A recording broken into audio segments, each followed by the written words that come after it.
السلام علیکم، میں ہوں قاسم علی، جاوید پبلشرز بولتی کتابوں کے پلیٹ فارم سے آپ کو خوش آمدید کہتا ہوں۔ اس سے پہلی ویڈیو میں ہم نے وہ زینہ اردو جماعت پنجم کا سبق نمبر 9 حضرت عثمان غنی رضی اللہ تعالیٰ عنہ کی سخاوت اور احسار پڑھا۔ اب ہم چلتے ہیں اس کی مشق کی طرف۔ کوئی بھی نثر ہو یا کوئی نظم ہو، اس کے آخر میں ایک مشق ترتیب دی جاتی ہے، یعنی مختلف سوالات وہ ترتیب دیے جاتے ہیں۔ ان کا مقصد یہ ہوتا ہے طلباء سے یہ پوچھیں یا یہ جائزہ لینے کے لیے کہ کیا واقع طلباء نے توجہ کے ساتھ سبق کو پڑھا ہے، یاد کیا ہے، یا وہ اس سبق سے متعلق وہ اگر سوال ان سے کیا جائے تو اس کا جواب دینے کے لیے تیار ہیں یا جواب دینے کی صلاحیت رکھتے ہیں یا نہیں۔ تو چلتے ہیں اپنی مشق کی طرف، صفحہ نمبر 52 پر۔ سوال نمبر 1 ہے، دیے گئے سوالات کے جوابات لکھیں۔ الف، مہاجرین مکہ اور مدینہ کی زمین میں کیا فرق نظر آیا؟ مدینہ کی سرزمین شاداب تھی، کھجوروں کے درخت تھے اور باغات تھے۔ ب، لوگ حضرت عثمان غنی رضی اللہ تعالی عنہ کو غنی کیوں کہتے تھے؟ کیونکہ وہ نیکی اور سخاوت کے کاموں میں بڑھ چڑھ کر حصہ لیتے تھے۔ نے، غلہ مدینہ کے تاجروں کو کیوں فروخت نہ کیا؟ کیونکہ وہ دگنا منافع کمانا چاہتے تھے۔ دال، ذو نورین کا کیا مطلب ہے؟ اس کا مطلب ہے 2 نوروں والا۔ ہے، عشرہ مبشرہ کون ہیں؟ وہ اصحاب رضوان اللہ علیہم اجمعین کہ جن کو نبی کریم صلی اللہ علیہ وآلہ وسلم نے جنت کی بشارت دی۔ دال کٹ واو، مسجد نبوی کی توسیع کرنے کے لیے مکانات کس نے خریدے؟ مسجد نبوی کی توسیع کرنے کے لیے حضرت عثمان غنی رضی اللہ تعالی عنہ نے مکانات خریدے۔ سوال نمبر 2 ہے، درست جواب کے گرد دائرہ لگائیں۔ الف، مسلمان قریش کے ظلم و ستم سے تنگ آ کر ہجرت کر گئے، طائف کو، روم کو، مدینہ کو، ایران کو۔ جواب ہے مدینہ کو۔ ب، کنویں کا پانی تھا کھارا، میٹھا، کڑوا، میلا۔ جواب ہے میٹھا۔ بیر روما کنویں کا مالک تھا ایک انصاری، ایک مہاجر، ایک یہودی، ایک عیسائی۔ جواب ہے ایک یہودی۔ دال، حضرت عثمان غنی رضی اللہ تعالی عنہ کا تعلق تھا بنو خزیمہ سے، بنو امیہ سے، بنو ہاشم سے، بنو عدی سے۔ جواب ہے بنو امیہ سے۔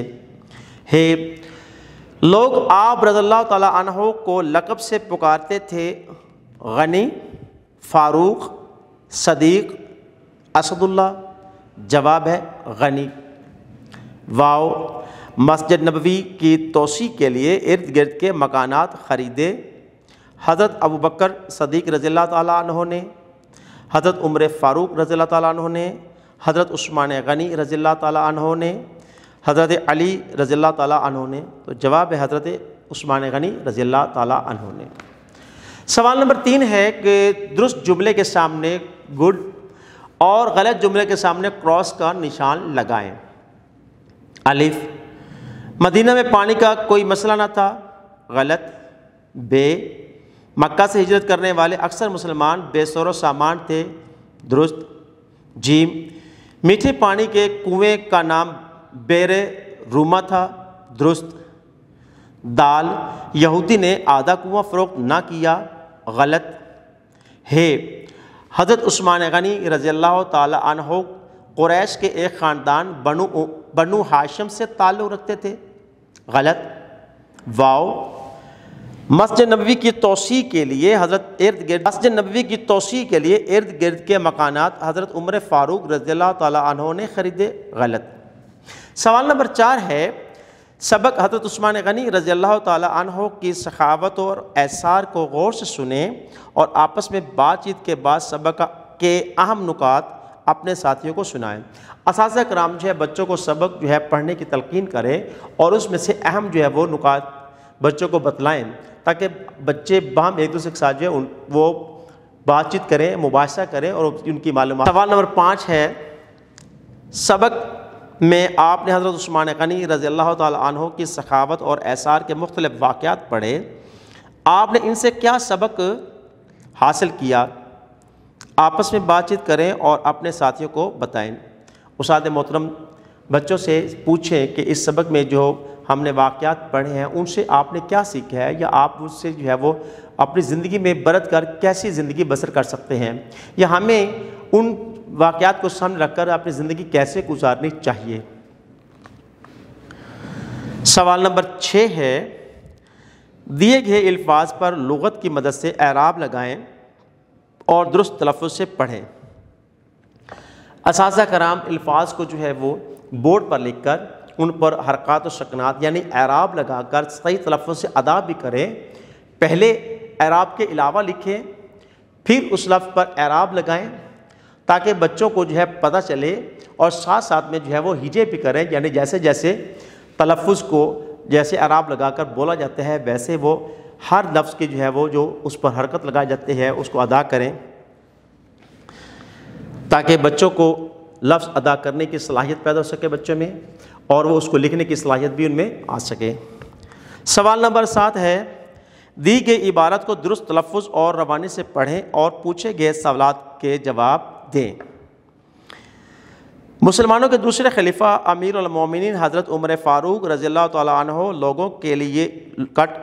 لوگوں کے مسائل معلوم کرنے کے لیے رات کو گلیوں میں گشت کیا کرتے تھے۔ ایک رات وہ ایک گلی میں سے گزر رہے تھے کہ ایک گھر سے بچوں کی رونے کی آواز آئی۔ رضی اللہ تعالیٰ عنہ نے بچوں کے رونے کی وجہ پوچھی۔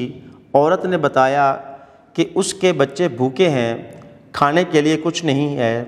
بچوں کو بہلانے کے لیے ہانڈی میں پانی ڈال کر چولہے پر چڑھا رکھا ہے۔ حضرت عمر فاروق رضی اللہ تعالیٰ عنہ یہ سنتے ہی بیت المال گئے اور کھانے پینے کا بہت سارا سامان لے کر اس عورت کی اجازت سے اس کے گھر داخل ہوئے۔ آپ نے خود آٹا گوندھا اور سالن پکایا۔ بچوں نے خوب پیٹ بھر کر کھانا کھایا اور کھیل کود میں مصروف ہو گئے۔ یہ عبارت ہم نے پڑھی جس میں ہمارے دوسرے خلیفہ حضرت عمر فاروق رضی اللہ تعالیٰ عنہ کی دور خلافت کا ایک واقعہ جو ہے بیان کیا گیا ہے۔ وہ رات کو جو ہے گلیوں میں گشت کیا کرتے تھے اور تاکہ لوگوں کے مسائل سے آگاہی حاصل کر سکے اور ان کو حل کرنے کی جو ہے وہ کوشش کر سکیں۔ تو دیے گئے سوالات کو دیکھتے ہیں اور ان کے جوابات بھی اسی عبارت کے کو مد نظر رکھتے ہوئے دیتے ہیں۔ سوال نمبر 1 ہے، حضرت عمر فاروق رضی اللہ تعالیٰ عنہ رات کو گلیوں میں گشت کیوں کرتے تھے؟ تاکہ لوگوں کے مسائل جان سکیں۔ ب، حضرت عمر فاروق رضی اللہ تعالیٰ عنہ نے عورت کی مدد کس طرح کی؟ بیت المال سے غلہ لا کر عورت کے گھر میں دیا اور خود پکا کر بچوں کو کھلایا۔ ج، عورت بچوں کو بہلانے کے لیے کیا کر رہی تھی؟ عورت بچوں کو بہلانے کے لیے برتن میں پانی لے کر چولہے پر چڑھا رکھا تھا۔ دال، حضرت عمر فاروق رضی اللہ تعالیٰ عنہ نے بچوں کے رونے کی وجہ پوچھی تو عورت نے کیا جواب دیا؟ عورت نے جواب دیا کہ اس کے گھر میں کچھ کھانے کو نہیں ہے، فاقہ ہے۔ قواعد، کسی بھی زبان کو سیکھنے کے لیے قواعد جو ہے بنیادی حیثیت رکھتے ہیں، اور قواعد کو سیکھے بنا ہم کوئی بھی زبان سیکھ نہیں سکتے۔ یعنی ہم کوئی بھی زبان جو ہے اس زبان کو اختیار کرنے اور اس کے تحت جو ہے وہ کچھ تحریر کرنے، کچھ عبارت لکھنے کے قابل نہیں ہو سکتے۔ تو چلتے ہیں قواعد کو سیکھتے ہیں۔ فاعل کے مطابق درست فعل پہچان کر اس کے گرد دائرہ لگائیں۔ فاعل کہتے ہیں کام کرنے والے کو اور فعل کہتے ہیں کام کو، یعنی دونوں کے درمیان ربط قائم کرنا ہے کہ اس فاعل کے ساتھ جو ہے کون سا فعل آتا ہے۔ کھلاڑی، کھیلنا، بھگوڑا، بھاگا، لکھاری، لکھا، گویا، گایا یا گانا، ٹھگ، ٹھگنا یا ٹھگا، یعنی یہ وہ افعال ہیں مصدر سے فعل بننا۔ پہلے جو ہے وہ دیا گیا ہے مصادر، پھر فعل آ گیا، پھر مصدر آ گیا، تو اس کے بعد ہم نے فاعل کے ساتھ اس کو جوڑنا ہے کہ فاعل کے ساتھ کون سا فعل آتا ہے، یعنی کون سا مصدر جو ہے وہ فعل بنتا ہے اور فاعل کے ساتھ ربط رکھتا ہے۔ سوال نمبر 8 ہے، فاعل اور مفعول کو مد نظر رکھتے ہوئے مناسب فعل لگا کر جملے مکمل کریں۔ اسد یوم آزادی کے موقع پر اپنا گھر جھنڈیوں سے سجاتا ہے۔ عائشہ اپنی چیزیں خود خالی جگہ ہے سنبھالتی ہے۔ بوڑھی عورت چکی خالی جگہ ہے پیستی۔ گوالا گائے کا دودھ خالی جگہ درخواست نفیسی۔ استاد محترم جو ہے وہ بورڈ پر درخواست جو ہے وہ لکھ کر سمجھائیں بچوں کو کہ درخواست کس کو لکھی جاتی ہے اور جس کو درخواست لکھی جاتی ہے اس کو کیا کہتے ہیں یا کیسے الفاظ جو ہے وہ استعمال کیے جاتے ہیں۔ بورڈ پر پوری درخواست لکھ کر بچوں کو کاپی پر نقل کروائیں تاکہ بچے سے بار بار پڑھیں اور بار بار لکھ کر اس کو جو لکھنے کے قابل ہو سکے۔ ویڈیو دیکھنے کا بہت بہت شکریہ۔ اپنا بہت سارا خیال رکھیں، جڑے رہیں بولتی کتابوں کے ساتھ۔